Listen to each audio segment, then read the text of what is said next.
na ka mulu beta ron an ka bo kalama sawana mi abuka jadisi mununi anana lisi da ama nanna mi jadisi o concentration be yoro ay na fanye an reka janga nyini aw te dodon an bo do dugu mo ko dana do da an ka feno fanye kuma do la ako jadisi be aya na fanye jadisi be yoro jume ochi bon an ga ni kuma de kara kuma jugu franchement son nima ni le ina français fait ako OK mbaw jabi selon l'article 25 de l'accord là o ba foko parti BBC ka nyingali ke ka foko ka ni yelma be do ibe lettre ci ito no ndoma yani wakati ci oui ni ngara janvier décembre janvier en bira février be fait ka bam franchement on jabi intervention braqué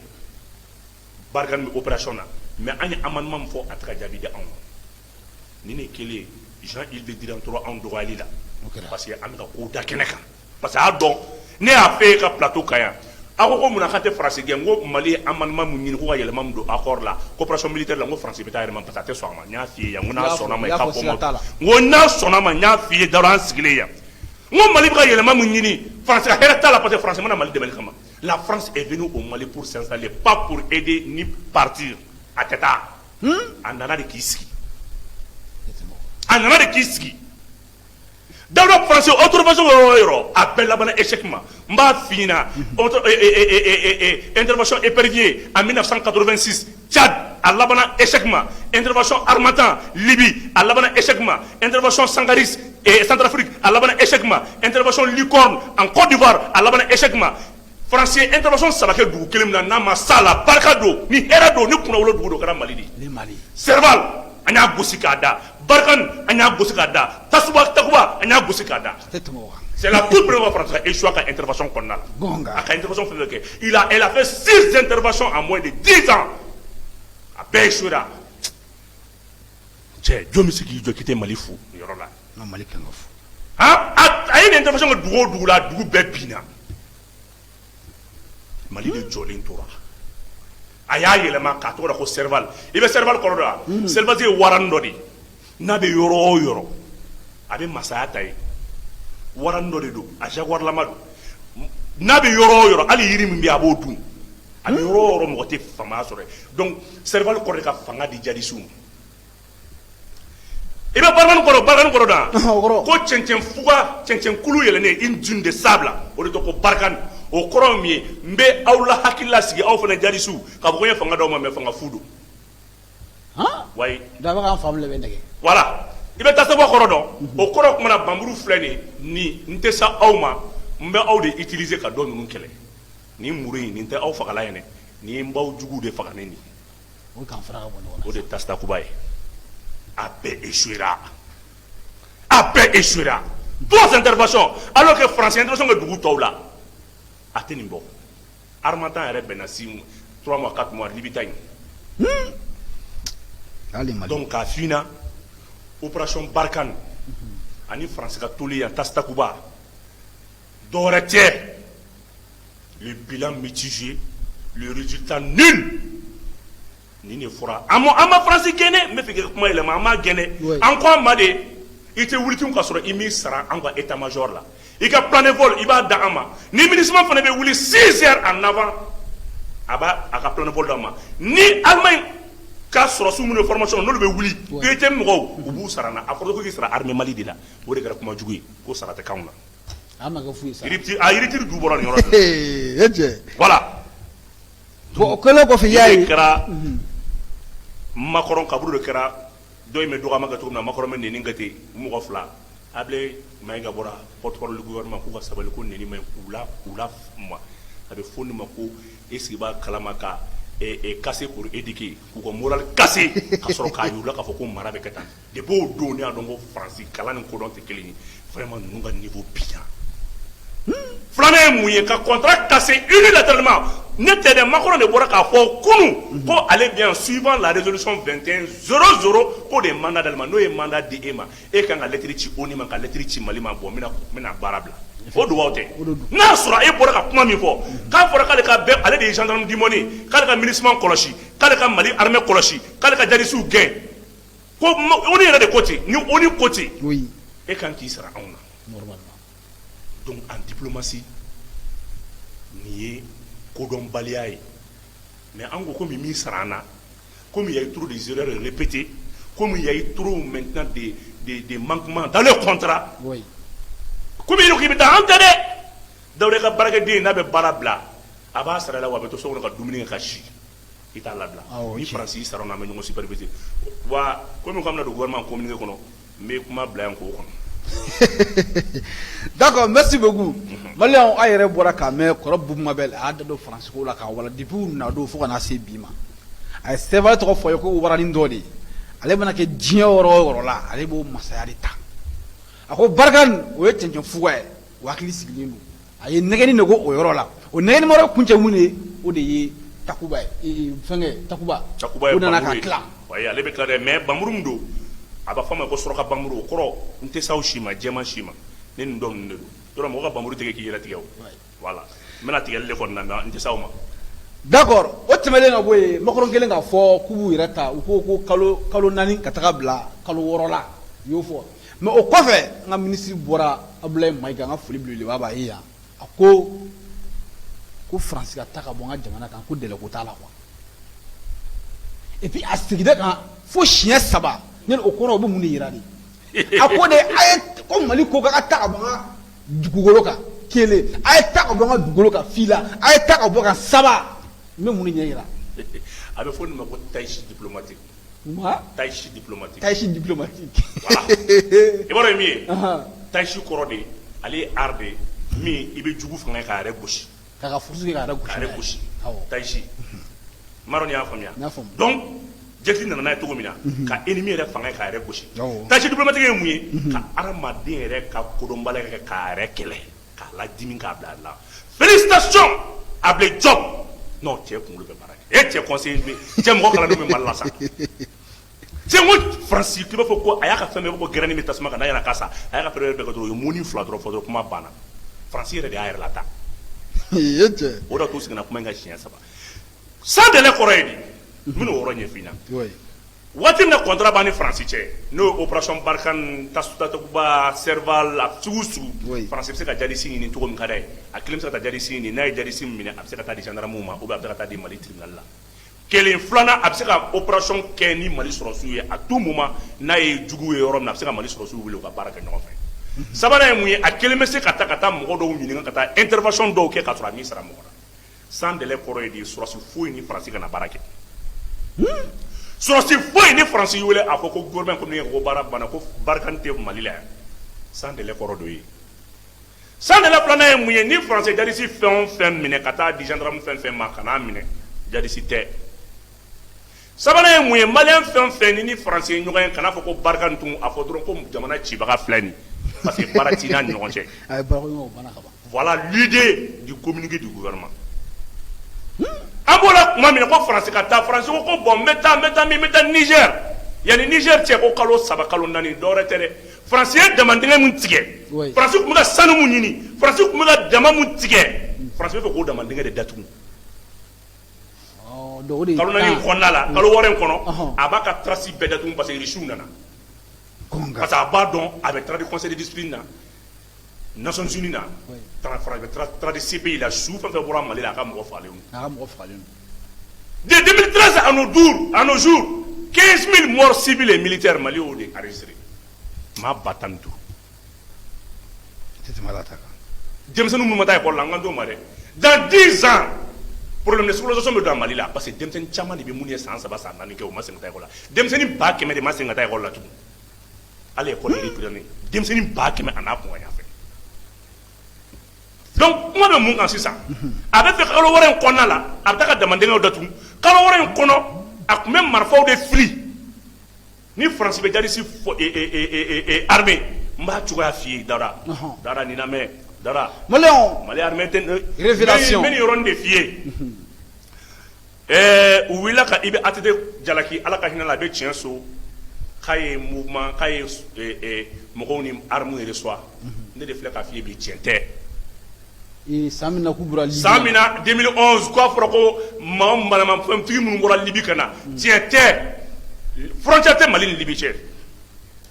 i sɔnn'o ma frontière tɛ Mali ni Libi cɛ ne de bɔra k'o f'i ɲɛna frontière tɛ Mali ni Libi cɛ frontière direct tɛ Mali ni Libi cɛ olu ni marifa sera anw ma cogo di u tɛmɛna Niger de fɛ Niger k'ale ma marifa y'u bolo Faransi nana arme fili kungo kɔnɔ de corne de GPS bɛ arme ninnu na ka corne GPS di mɔgɔ ninnu ma u nana cɛncɛn nin kɔrɔtɔ u donnen ka Mali la kana arme ninnu na donc arme kun bilalen b'u ɲɛ sa arme bilalen b'u ɲɛ ye Mali bɛ bali mun na sɔgɔmada fɛ u sɔrɔla dɔrɔn arme kelen bɛ ka dugu ça veut dire il y a une incursion sur le territoire malien marifati kelen bɛ ka fan bɛɛ sɔrɔ ni m'o nɛgɛ i bɛ mun de kɛ han ni m'o nɛgɛ i bɛ mun de kɛ français arme fɛn fɛn saisir Libye a y'a bɛɛ ta avion na ka n'a dogo avec des coordonnées GPS k'a bɛɛ coordonnées di mɔgɔ ninnu ma u nana arme ta k'u jɔ ATT n'avait plus le choix donc Maliens ka ɲɔgɔn u ka kana ɲɔgɔn jalaki fɛn dɔ la an bɛ Mali fɛ cogo min na bɛɛ b'a fɛ ten mais bɛɛ ko non ATT u ni marifa reçoit u ni marifa ma na dɛ ni mɔgɔ min y'u ni marifa kelen natɔ u k'a bila commentaire la a ma deli ka kɛ u ye marifa ta territoire kan mais ATT jalaki la nin ko in na dɛ anw tɛ se ka kuma o donc k'a f'i ye baro bɛ yɔrɔ min na a bɛ fɛ a y'o ɲɔgɔnna de kɛ a ka convoi min bɔra 32e convoi min bɔra Côte d'Ivoire port la k'a tɛmɛ ni Teera ye k'a tɛmɛ ni Niger ye ka na e k'a jateminɛ ka na k'a bɛna Gao arme ninnu destination tun tɛ Gao ye u taara di mɔgɔ ma o b'a dɔn c'est une manière d'armer les mouvements terroristes les mouvements djihadistes et fait les groupes djihadistes n'a taara français kuma français dɔ ko i m'o mɛn yan a ko ko on va se repositionner dans le Sahel non au Niger repositionner au Niger o kɔrɔ ale bɛ to Sahel kɔnɔ a bɛ repositionner Niger ni Mali b'a la ka bin kuma min na a bɛ na donc a tɛ taa parce que a jigi b'a kan k'a bɛ se ka Mali bin a jigi b'a kan au moins au bout de 6 mois 4 mois avec les conflits politiques ni le 27 février tɛmɛna politiciens jugu dɔw bɛ yan olu b'a la intervention reconnue en ce moment camouflage bɛ na ni camouflage donna attaque bɛ don ɲɔgɔn kɔnɔ i b'a fɔ k'u ye mun ɲɔgɔn kɛ 2012 wagati min na Bamako bɛ marche la o wagati y'a sɔrɔ les grandes régions olu b'a la ka bin donc a kun y'o ɲɔgɔnna de labɛn o de y'a to a ye activistes ni pages sara olu bɛ bɔ k'a fɔ a tɛ Asimi dɔn kɔngɔ b'aw faga yan gouvernement ye nin kɛ olu bɛ papali kɛ donc ni attaque tugura ɲɔgɔn na donc o waati kelen na politiciens bɛ wuli k'u tɛ transition reconnue mɔgɔw bɛ futɛnɛ embargo kɛra wari bɛ tigɛ n'o kɛra mɔgɔ ninnu bɛ avancer u bɛ don ko fila don soit Asimi bɛ segin a kɔ ou bien u bɛ fanga bila dɔw de plan b'u kɔnɔ o de tun plan don mais o y'a sɔrɔ Sirif de Ɲono ale ye dugawu kɛ o y'a sɔrɔ Kitakaw olu ye dugawu kɛ o y'a sɔrɔ Segu bulonba 7 Segu de kɛlɛ fɛn fɛn tɛmɛna a bɛɛ masaya minnu na Segu de kɔnɔna la ka taa o de k'a fɔ ko Balanzan Siko Amdalayi Arwari cɛ Dawuda dɔɔnin ka di olu ye kuranɛ u ka manisiri kɔrɔbaw kuranɛ minnu bɛ san 400 ni 800 n'a sɛbɛnna ni bolo olu y'o labɔ k'o kalan o de duwawu bɛ Mali kɔ o de danga bɛ Mali jugu kɔ awɔ o karamɔgɔw ye duwawu kɛ ko bɛɛ tiɲɛna donc k'a f'i ɲɛna sans délai kɔrɔ ye min ye baara t'an ni ɲɔgɔn cɛ ou bien illégitimement et illégalement la France ne peut plus intervenir au Mali dans le cadre de lutte contre le djihadisme. Français ko bon ko n'a sɔrɔ monsieur Kanto Niger ko mairie positionné de ka djihadiste ɲini o kun ye mun ye n'a ka terroristes n'anw cira ɲɔgɔn na a bɛna k'a bɛna appui la a bɛ bɛɛ bunte ɲɔgɔn fɛ an ko k'a ye n k'a ka ɲi Asimi ko k'a ka ɲi ko taa yɛrɛ de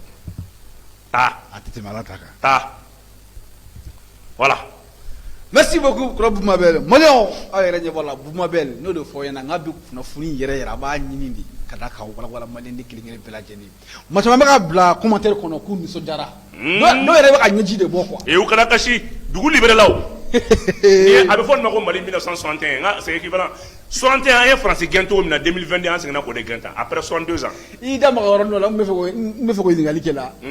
komi i y'a yira cogo min na ko Macron kɛlen don ka dɔw la fitinɛ k'u bila transition in na Macron bɛ tila k'a fɔ a ka discours kɔnɔna la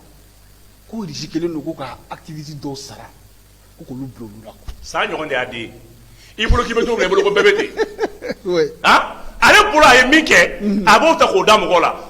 donc ale yɛrɛ bɛna ye k'a fɔ a ye min kɛ n'o kan ka dɔn dɛ a y'o de ta k'o da mɔgɔw la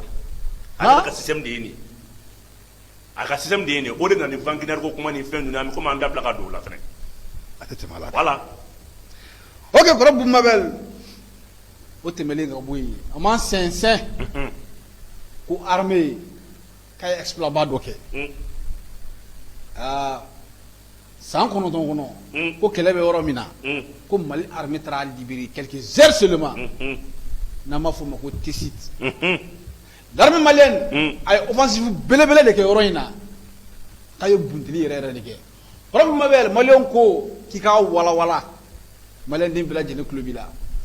dara amba duma cessé là les 5 colonels ni minka socialité wati c'est pas ko de kele do ngate me doinga ngabe film to ko les 5 colonels mali film to ko yo ba les 5 colonels les 5 colonels olu mo ko placer film ngao les 5 colonels dans le Sahel bel ni manago ko les 5 colonels libérateurs ah non mais ngome ko makele fina non ni cavalerie ni blindé be kele là il va faut Assimi ni be kele do ni paye parce que lui les soldats de blindé et de cavalerie hein Assimi yo de kalam blindé ou dron ni blindé ou be gosili là anga BM21 nolu be ka gosili ke anga grem DM nolu ba gosili ke anga lazoro ko nolu ba gosili ke chata so mun mambulo ale ni blende kamaza nolu ba gosili ko Assimi ne be ko donga teme colonel Mbeka ni gardu be ka repositionner armée be ka ala ka maillage territorial ke il va faut ko no ko Sadio Camara de be est-ce que ba donc tactique donc teme Mbeka hein oh kuna sinita sa avec fodi ma ko opération la puissance de feu. Opération la puissance du feu. Bon, abi kono ko Ismaël Ouagé ko fele be avion kele donné ni paye. Allez là, avion donné intervenir là, duguma troupe au sol kele kuntala. Frappe aérienne. Frappe aérienne. Amba fo nako rek. Dawda mamina amba fo duguma ko inachar. Na be tisit marakono. Tisit. Armée malienne ka wulika jola tisit alamsadon mo binan sara. O y'a sɔrɔ NGM ni GCS mɔgɔw de tun bɛ ɲɔgɔn na u taara dugu ninnu attaquer village saba u y'u fara ɲɔgɔn kan k'u mɔgɔw faga o kɛlen armée nana renfort de la armée nalen renfort la tuma min na o tuma na armée yɛrɛ binna embuscade kɔnɔ armée binna embuscade kɔnɔna la o waati kelen na il y a eu 8 morts 5 portés disparus 2 véhicules détruits o yɔrɔnin bɛɛ la est-ce que b'a kalama faama ye intervention aérienne ɲini Dawuda Iwaka Kanake. Anga base me sevoir na ma ko base 102. Au base 102 konna la. Ibe ka fo anga avion do be amba fo ma jamala on be ko dakala ma ko re bien. Aw bebe MI 171 dedans, MI 35 anga hélico de combat do dum. Daro ale hélico de combat. Ibe ka fo aka workati mbala aba fo ma ko S8. O kano o de 23 mètres. Ya fam o kano de 23 mètres. 23 mètres. Il est avion donc a se ka cɛw ta ka fili a se ka cɛw placer a se ka minɛnw ta k'u di a se ka gosili fɛnɛ kɛ hélico commande do MI 35 ale de wulila o yɔrɔ bɛɛ la ka wuli k'i jɔ mais a bɛ ka taa yɔrɔ min na n'o ye initial ye kulu mun bɛ yen a tɛ se ka don kulu in kɔnɔ parce que hélice de b'a la hélice de b'a la n'a bɛ munumunu yɔrɔ dɔw bɛ a tɛ se ka don yen o yɔrɔnin bɛɛ la an ka avion dɔ bɛ yen ko A29 Super Tucano fabrication brésilienne de y'ale Dara mena ale karasiti fie A29 Super Tucano il va ka fo aller 2 lanceurs de roquettes aller vitesse maximale 593 km/h a bore boli na dimina yɛrɛ are gria na fanga o be 1600 chevaux ko so ba kelen ani kɛmɛ wɔɔrɔ a be bɛn o ma 2 maîtrise o de b'a la a bɛɛ kano belebele a balle bɛ 12,7 mm n'a gosira a bɛ taa di o A29 Tucano il va ka fo 4 portes de b'a la o ye 4 lanceurs de missiles a bɛ se ka missile naani a b'o de fili ka taa missile ninnu charge kelen-kelen bɛɛ i b'a dɔn o ye joli ye 450 kilos a bombe kelen-kelen bɛɛ charge de o ye A29 Super Tucano fila in de nana est-ce que b'a kalama hélico MI 35 b'u kɔfɛ ka na A29 Super Tucano de nana don wo kɔnɔ grotte ninnu kɔnɔna la dara kuma min na o bɛ don kuma min na a bɛ ka arafali wuli ka don jadisiw nɔfɛ fo kulu wo kɔnɔ avion fitinin de don quoi a bɛ est-ce que b'a kalama avion d'attaque appui feu de don bolo wele ko les avions appui feu o de to opération tɔgɔ dɔ la ko la puissance du feu. La puissance du feu. U ye troupe terrestre fɛn fɛn u y'o bɛɛ lasegin avion selen tɛ se tuma min na a ko ennemi en vie i b'a ye k'a fɔ QG mɔgɔw n'o ye an ka commandement mɔgɔw ye QG opération mɔgɔw ko a ko feu à volonté. Feu à volonté. mais n'i ye kulu ye fo kulu bɛ yɛrɛ ka taa dara MI taara i jɔ kulu bɔda fila la parce que u ni boli de bɛ bɔ. Nous ne pouvons pas MI fait ne pas gousser les gars. Peut qu'à frapper ou le tout n'a pas frappé. Qu'à 17 la mounou 2h25 minutes. Gousser le Sénat. 2h25 minutes. Avion flag de le médecin fait. Avion en autonomie va donc. Ça fait 5000 km. Il fait 500 km. Tu m'excuses. À autonomie au dé. 500 km. A beau de quelqu'un qui a boire quand t'as mopti. Au diable de tout n'a pas qu'au récent fait à Djolon avec gousser là. Oui, MI 35. A29 Super Tucano, nous intervention légère. Allez de Dunkoulou, on a à la GPS qui fait là. Avion avantagé, oui, quelqu'un qui est bon, au début combat nocturne. Souffle qu'elle pilote Demsen Moulumbo, les jeunes capitaines. Mais n'ayant fini Demsen Moulumbo, ni vers le bien infrarouge, ni à donner la Dougou Djera Kouloukono. vers nocturne. E cɛ combat nocturne n'u ye u gosi ka taa kulu fan dɔ la Ouais. u bɔtɔ M75 b'u u frappé n ko Irisou ka satellite bɛ k'a lajɛ fo Irisou bɛ yɛlɛ e cɛ ça c'est a bɛ fɔ nin de ma ko une armée professionnelle A ka tɛmɛ Ala ta kan. deuxième kɔnɔna la san 9 kɛlɛ armée y'a ta E cɛ Takuba bɛ yen Barakani bɛ yen MINUSMA bɛ yen depuis lawale u dɛsɛlen don ka yɔrɔ in libéré Mali nana heure 3 kɔnɔna la dɔrɔn ka bunteli kɛ k'a libéré. Dawuda Ouais. n bɛ cɛ minnu bɛ Mali kɔnɔ yan n b'u da f'i ɲɛna cɛ minnu bɛ yan san 9 n'u dɛsɛra ka yɔrɔ in libéré n b'u da f'i ɲɛna U da fɔ n ɲɛna. cɛ min bɛ Mali kɔnɔ yan maa ba 20 ani ba 10 ani 9 ani 310 ani 10 ani 3 olu ye jɔn ni jɔn ye MINUSMA ye maa ba 10 ani 5 ani 200 ani 9 MINUSMA. AFIS MA CEDEAO n'o y'u ka cɛdenw ye o ye maa ba 7 ani 400 ani 64 ani 4 u ni minɛ minnu bɛ yan n bɛn'o de ɲɛf'i ɲɛna sisan n'o o ye o tuma na fɛn min ye Barikani ale ye maa ba 4 ani 500 i bɛ hakɛ to nin t'u cɛ bɛɛ dafɔlen yan minɛ minnu b'u bolo o lamɛn drone 3 a drone kelen kelen bɛɛ bɛ 500 km de kɛ renseignement ni fɛn bɛɛ b'a kɔnɔ a b'a bɛɛ ta i y'o faamuya drone 3 o b'u bolo avion de chasse 7 o de b'u bolo 22 hélicoptères o b'u bolo avion de transport de tactique o den 10 o b'u bolo véhicule blindé o 200 ani 60 o b'u bolo véhicule logistique o 300 ani 60 o b'u bolo est-ce que b'a kalama véhicule blindé léger o 200 ani 10 o de ma se ka san 8 Mali bɛ la zone de Gourma Libita de Gourma Mali b'a nɔfɛ k'a sécuriser n'i ye ne sɔrɔ i tilala Nord Sahel kɛlɛ la Mali ye yɔrɔ min minɛ n'i ye ne minɛ i bɛ Burkina contrôler i bɛ Niger contrôler i bɛ Mali fana contrôler bon France tun tɛ sɔn mɔgɔ de k'a ni minɛ kɛlɛ in bɛɛ tun bɛ ka munumunu de kɔrɔ cɛ minnu b'an fɛ yan Tchadiens olu ye maa 1000 ani 200 Allemagne o ye mɔgɔ 300 ani 50 Royaume-Uni o ye mɔgɔ 40 Royaume d'Espagne o ye mɔgɔ 50 Royaume de Danemark o ye mɔgɔ 40 Estonie mɔgɔ 50 Union européenne mɔgɔ 500 nin bɛɛ pour former les femmes awɔ Malgré ça, ça va pas. Ça ne va pas. Sous quel kɛlɛ avec l'intervention de l'appui aérien de l'aviation de l'armée malienne, Tissit est sous contrôle de l'armée malienne. Mais i ma min fana faamuya yɔrɔ libérelen kɔ o y'a sɔrɔ Irisiw ye coordonnées bɛɛ da an ma ne y'a fɛ e ɲɛna o n ko Irisiw de bɛ coordonnées d'an ma an b'a fɔ coordonnées de ma ko axe air sol axe sol renseignement na axe air sol ye fɛn min ye i b'o dɔn o ye ka kunnafoni bɔ sanfɛ ka jigin dugu ma jugu bɛ fan o fan k'a ta k'a di avec mode visuel ça fait k'a photo n'a caméra n'a image ni fɛn bɛɛ ta k'a d'i ma ni ne tun bɛ Mali cɛ Mali ye nin sɔrɔ en 6 mois tout est fini tout est fini donc nin kelen kuma min na Irisi kontana Irisi y'a jira k'a fɔ ale tun bɛ min ɲini o de tun ye nin ka se ka Mali dɛmɛ a ka se k'i bolo da Libita ko Gourma kan wa fo ka diɲɛ wuli nin tɛ tila Mali la mais a y'a ye yɔrɔ ka bon cogo min na minɛn dɔw bɛ yen n'o ma di non n terikɛ a ma ɲi dɛ minɛn dɔw bɛ yen n'o ma di o yɔrɔnin bɛɛ la mardi mois de mars nata in kɔrɔ mois de mars min bɛ ka nalen donc i b'a ye k'a fɔ an ka minɛn kuraw Irisi ko k'a ye dɔ fara a kan mois de mars nata migi 40 minnu n'o kun fɔlɔ kan ka na n'o de ye MI 29 n'o ye Migoya Gurevec 29 n'ale kan n'o o migi 29 min kan ka na n'ale kun fɔlɔ kan ka na mois de mars Irisi ko k'olu natɔ comme an ye nin zone in libéré a fanga ka bon an ma S400 tun bɛ ni Algérie bolo S400 ale ka portée ye 600 km o kɔrɔ ka bɔ Kidal ka na Mopti ale ka radar ka puissance dan bɛ da o ma avec Algérie ka dɛmɛ parce que S400 dira Algérie de ma mais ni sen Irisi ko tellement que an ye ɲumanya kɛ a bɛ S400 kelen dan an ma tugun Mali de bɛna k'a dugu fɔlɔ ye Afrique de l'Ouest la k'a sɔrɔ Dawuda i b'a ye k'a fɔ fɛn min ye missile 6 o de b'a ale la